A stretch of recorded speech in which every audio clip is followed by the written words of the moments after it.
ayat ini turun, yang binasa itu adalah yang menurunkan keinginannya untuk melanjutkan perang.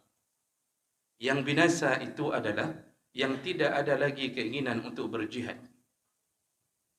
Yang binasa. Kalau hati ini sudah tidak lagi mau berkorban untuk agama, dialah yang sebenarnya dimaksud binasa. Jadi bukan orang-orang yang berani mati terjun di medan perang lalu disebut membinasakan diri, tidak. Yang binasa yang hari ini hartanya tidak lagi diberikan untuk Allah. Tidak lagi hatinya penuh simpati kepada saudaranya yang sedang berjihad. Assalamualaikum warahmatullahi wabarakatuh. Banyak sekali pertanyaan jamaah. Ustadz kasih kami channel untuk kajian anak-anak muda. Di antara anak muda berasal dari Aceh. Luar biasa. Channelnya Maulizul Akbar Nak. Tonton, subscribe, like, share, komen. Assalamualaikum warahmatullahi wabarakatuh.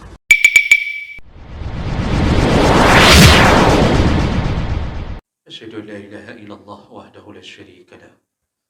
وأشهد أن محمدا عبده ورسوله الكريم اللهم صل وسلم على نبينا وسيدنا المصطفى محمد وعلى آله وأصحابه أجمعين أما بعد فيا عباد الله أوصيكم وإياي بتقوى الله فقد فاز المتقون أعوذ بالله من الشيطان الرجيم بسم الله الرحمن الرحيم وأنفقوا في سبيل الله ولا تلقوا بأيديكم إلى التهلكة وأحسنوا إن الله يحب المحسنين صدق الله العظيم. Segala puji bagi Allah, kemudian salawat dan salam pada Rasulullah, pada keluarga dan seluruh sahabat-sahabatnya yang Allah muliakan insyaAllah.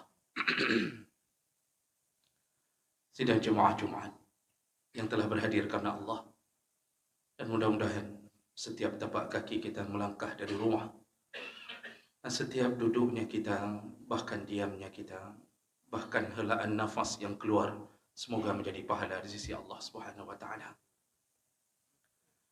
Jemaah melakukan Allah, dalam surat Al-Baqarah 195, Allah Subhanahu wa taala menasihati kita. Kata Allah, wa anfiqu fi sabilillah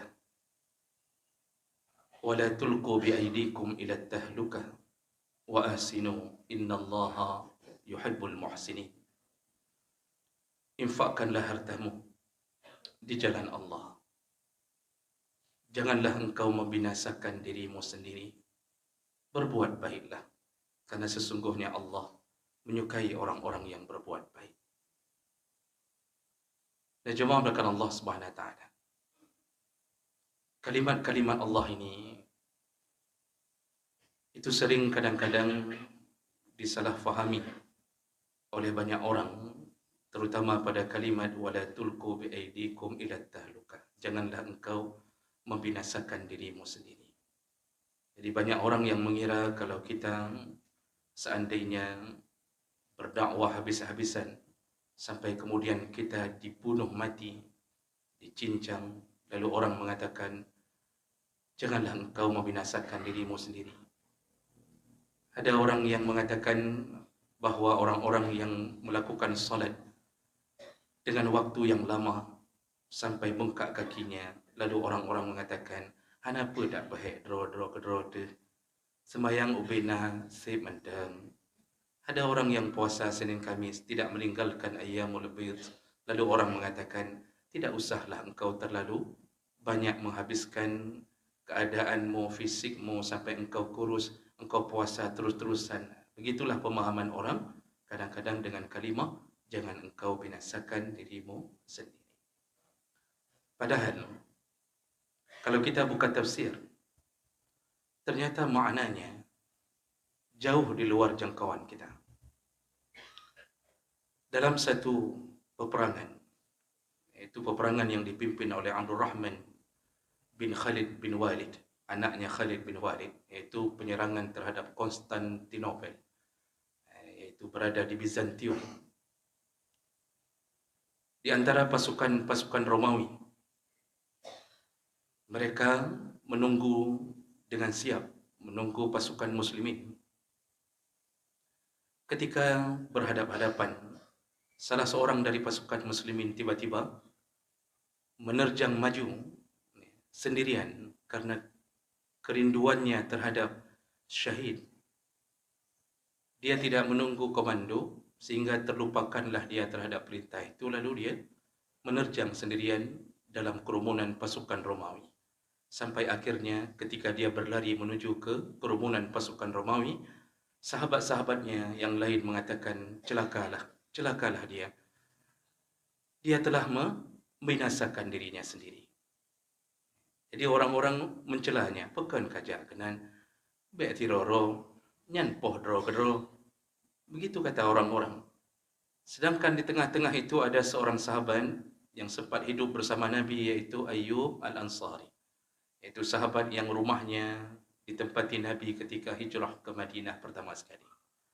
Lalu Ayyub Al-Ansari angkat bicara. Dia mengatakan, kalian telah salah memahami ayat ini. Dia bukan membinasakan diri. Ayat ini turun dulu, kata Ayyub Al-Ansari radhiyallahu anhu, turunnya karena setelah kami memenangkan pertarungan, peperangan dan banyak peperangan. Lalu kemudian kami kaum Ansar merencanakan untuk menggantungkan sarung pedang. Ayyub mengatakan, kami sempat berbisik-bisik di belakang Nabi, kita sudah lelah berperang.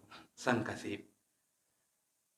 Kami merencanakan untuk tidak lagi berperang, kecuali pada perkara yang penting. Kami merencanakan untuk hidup bahagia dengan keluarga.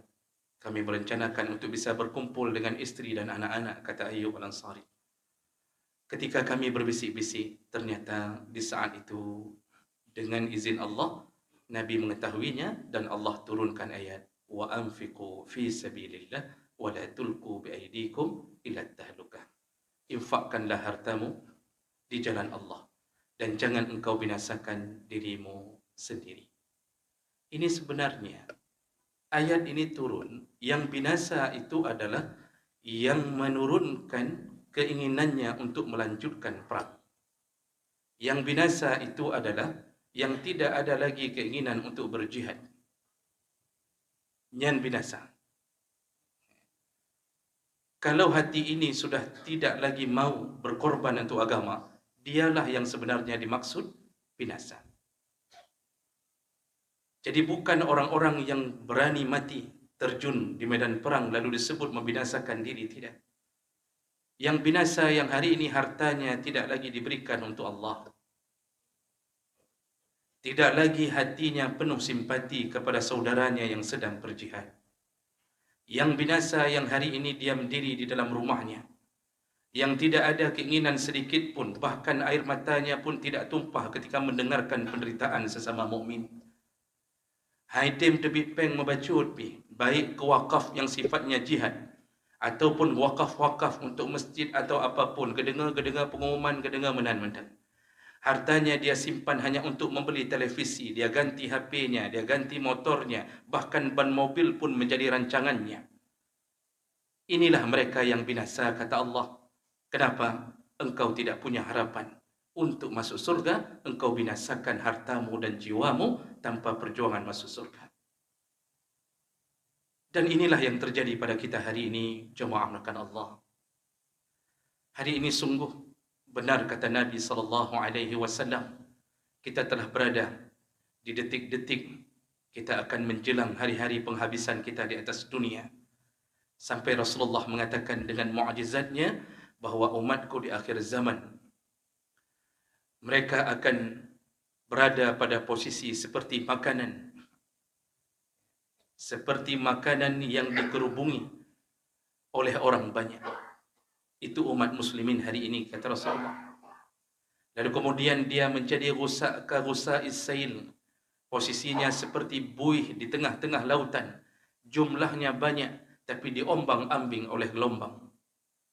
Hana daya, hana upaya. Saya mendengar-dengar mentang. Tidak ada lagi perlawanan. Lalu Allah Subhanahu wa taala mencabut dari diri seorang kafir rasa segan terhadap mukmin. Orang kafir tidak segan lagi kepada kita. Sudah hilang rasa takut mereka yang dulu mereka begitu gentar mendengarkan pasukan Nabi sallallahu alaihi wasallam berjalan 800 kilometer dari Madinah menuju ke Tabuk, yang kemudian disebut perang Tabuk. Pasukan Romawi gentar 80 kilo. Jangan tapak, jangan kuda, jangan unta untuk menyongsong musuh demi mempertahankan agama.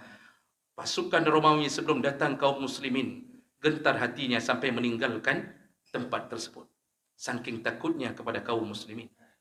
Dulu Romawi jatuh, Persia hancur, luluh lantak, dibantai oleh pasukan yang dikirimkan oleh Abu Bakar radhiyallahu anhu dan Umar bin Khattab. Seluruh tanah Syam semuanya direbut oleh kaum muslimin setelah dikirimkan Panglima Abu Ubaidah radhiyallahu anhu. Mesir dan sekelilingnya direbut oleh kaum muslimin setelah dikirimkan Amr bin As. Semua menjadi kaum muslimin. Semua diselamatkan oleh sahabat agar menuju ke surga bersama-sama.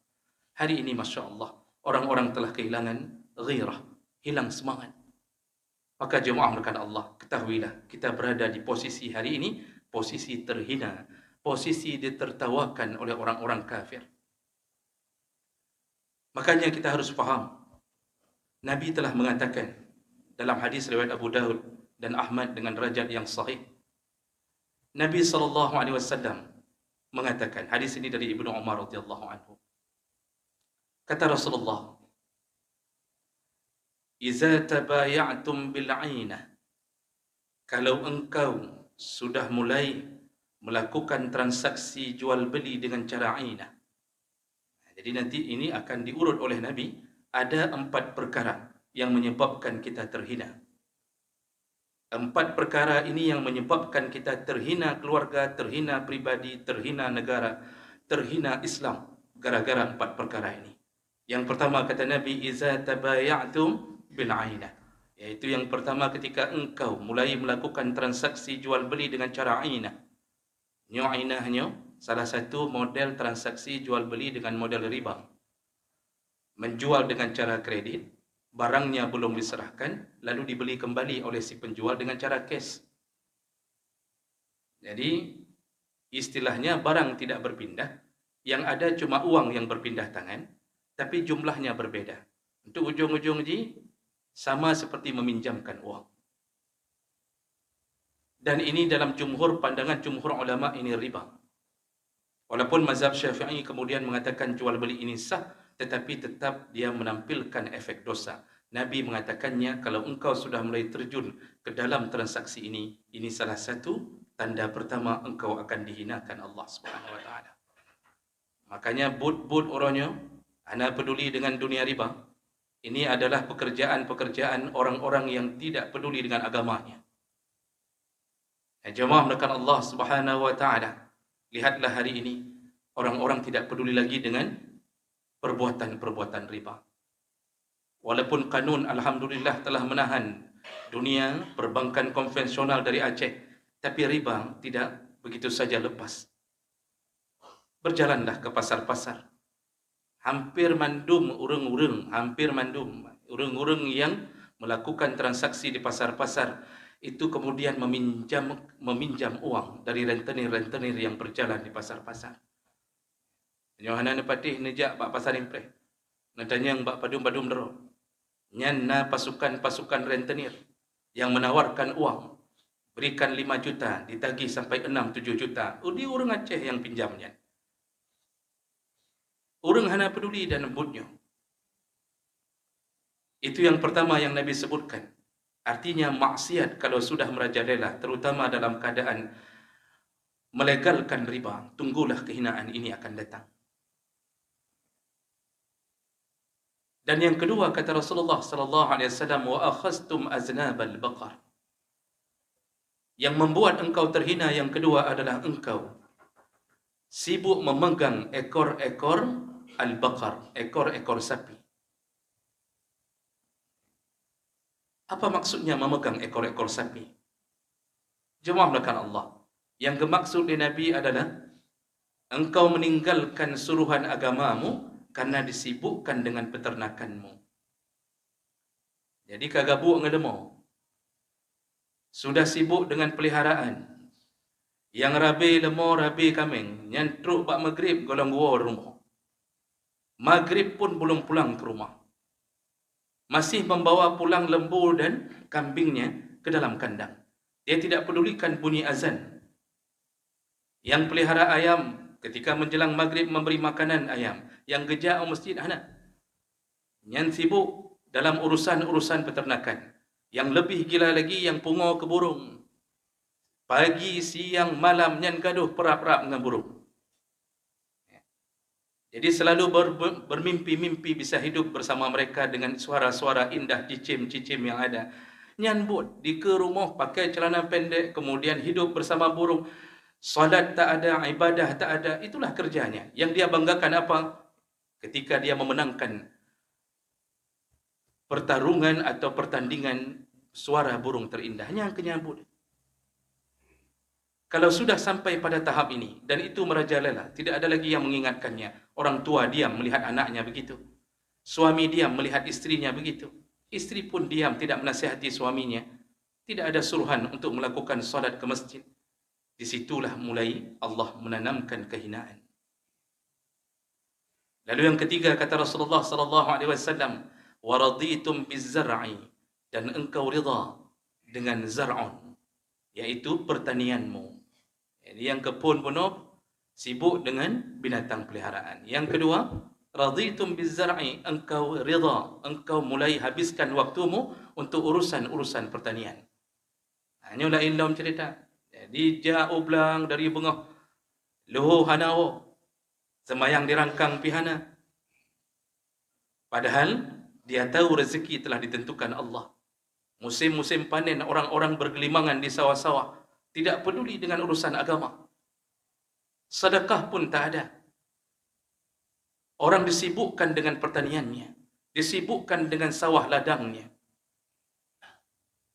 Kalau ini sudah mengalahkan agama, tunggulah waktunya. Dan dua perkara ini jemaah melakukan Allah adalah dua perkara yang membuat kita hari ini bersiap-siap untuk dibuat oleh Allah menjadi asfalas safilin, yaitu orang-orang yang paling rendah nantinya. Allah akan buat tanah kita, Allah akan buat kota kita, Allah akan buat keluarga kita menjadi porak-poranda, hancur, pakan, sebab tidak lagi dalam urusan mengenal agama. Ada yang anak-anaknya dibebankan kerja untuk mengurusi urusan sawah. You rabi-rabi lemo beno sampai anak hana geduri Allah Subhanahu wa taala. Begitulah keadaan kita. Ini dua model ini menunjukkan sibuknya kita dengan dunia. Dan sebenarnya bukan hanya peternakan dan pertanian. Yang Nabi maksudkan semua pekerjaan kalau melalaikan engkau kepada taat kepada Allah, maka tunggulah kehinaan akan dibawa oleh Allah. Diuronyo getanyo, dosen, guru, semua urusan disibukkan dengan kertas, pagi datang fingerprint, kemudian sibuk dengan kertas, tanda tangan ini, tanda tangan itu, kemudian urusan-urusan dunia. Begitu sibuknya kita, sampai panggilan azan pun kita tidak mau menyahutnya. Kan bakja masjid, bak panggilan azan pi hana waten tu. Tapi cukup bangga, terbang ke sana, terbang ke sini, seminar sana, seminar sini, yang pegat trainingnya, pegat training je. Ya, pelatihannya, pelatihan je. Nginap di hotel ini 5 hari, nginap di hotel sana 7 hari. Yang urusan dunia apakah dia bela? Tidak sama sekali. Pernahkah dia berfikir untuk membela agamanya? Juga tidak terfikirkan sama sekali.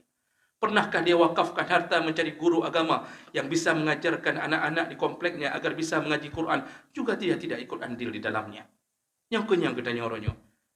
Yang sibuk bisnis-bisnis, yang buka kedai kopi mutamah-tamah, yang penting merempok peng. Masalah urang hana semayang lah kedai kopi, hana ya membacut pi. Na'udzubillah. Kalau sempat meninggal seseorang yang punya bisnis yang kemudian melalaikan orang banyak dengan bisnis itu, matinya kita, dilanjutkan bisnis itu, maka subhanallah, Allah mengalirkan dosa orang-orang yang melanjutkan bisnis ke alam kubur kita. Kenapa? Kita yang memulai bisnis itu. Nya kamu ulang-ulang tak pegah bapa domba-domba tempat dan kala tempat. Watai maghrib kedai kopi tu, Baik pelihara orang dalam kedai kopi. Maghrib pelihara orang. Seharusnya pemilik kedai kopi itu mengusir orang-orang dalam kedai kopi. Kapakan longken kedai kopi, kananya penyakit. Watai-watai semayang. Pak kecil berhak, Tengku Imam berhak. Yang gertuk mandum kedai-kedai kopi yang model-model pelihara orang watai semayang maghrib. Kalau Isya, okeylah. Kadang Isya waktunya panjang. Mungkin dia pulang untuk solat. Hancur keberkahan kampung, terhinanya kampung, memelihara orang-orang yang maksiat di dalam kampung.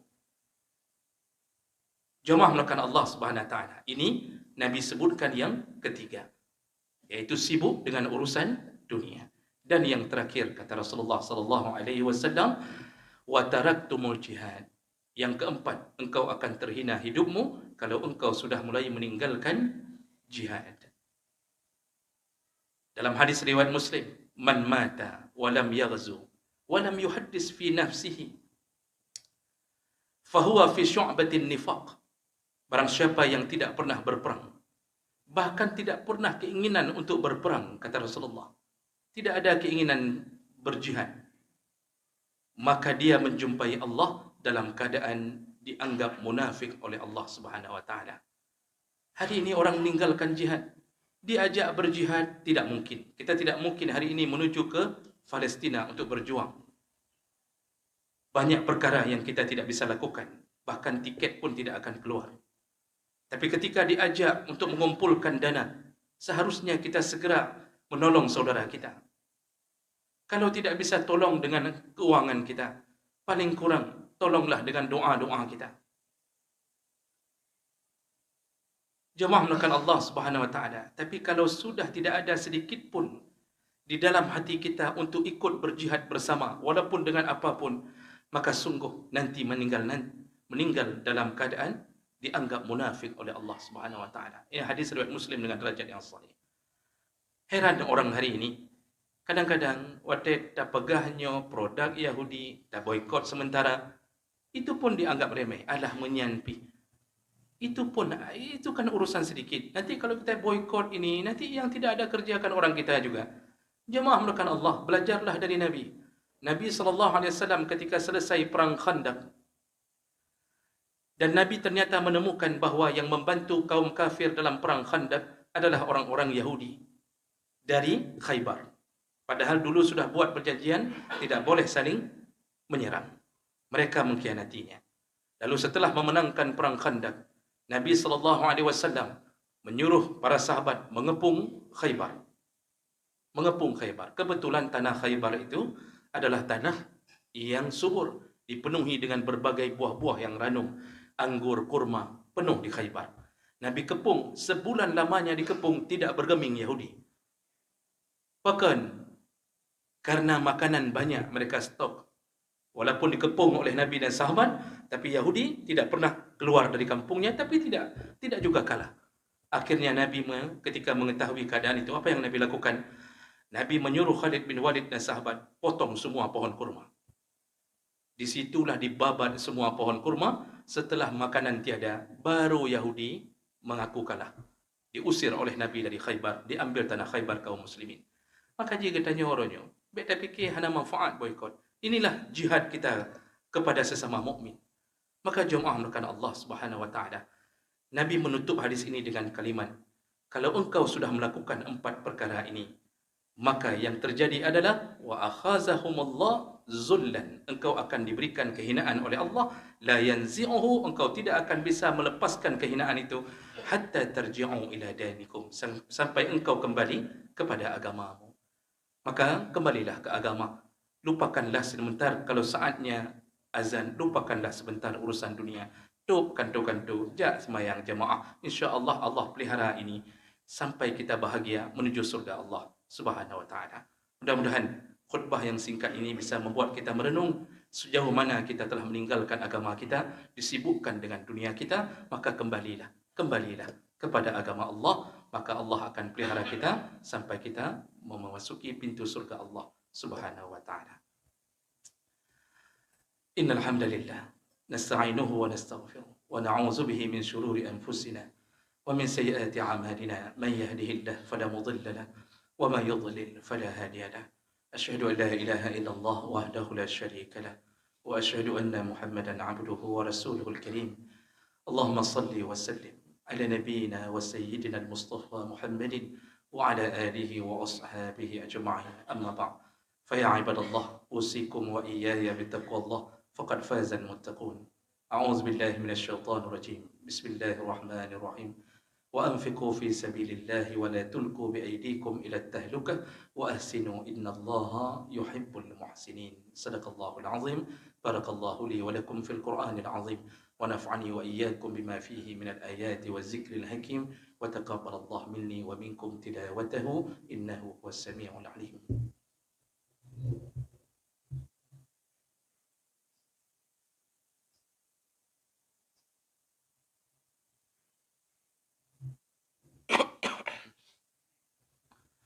الحمد لله رب العالمين وبه نستعين على أمور الدنيا والدين أشهد أن لا إله إلا الله وحده لا شريك له وأشهد أن محمدا عبده ورسوله الكريم اللهم صل وسلم على نبينا المصطفى محمد وعلى آله وأصحابه أجمعين أما بعد فيا عباد الله اتقوا الله حق تقاته ولا تموتن إلا وأنتم مسلمون أعوذ بالله من الشيطان الرجيم بسم الله الرحمن الرحيم إن الله وملائكته يصلون على النبي يا أيها الذين آمنوا صلوا عليه وسلموا تسليما اللهم اغفر للمسلمين والمسلمات والمؤمنين والمؤمنات الأحياء منهم والأموات وتابع بيننا وبينهم بالخيرات وتقبل يا سميع قريب مجيب الدعوات اللهم أعنا على ذكرك وشكرك وحسن عبادتك ربنا آتنا في الدنيا حسنة وفي الآخرة حسنة وقنا عذاب النار والحمد لله رب العالمين ولذكر الله أكبر والله يعلم ما تصنعون.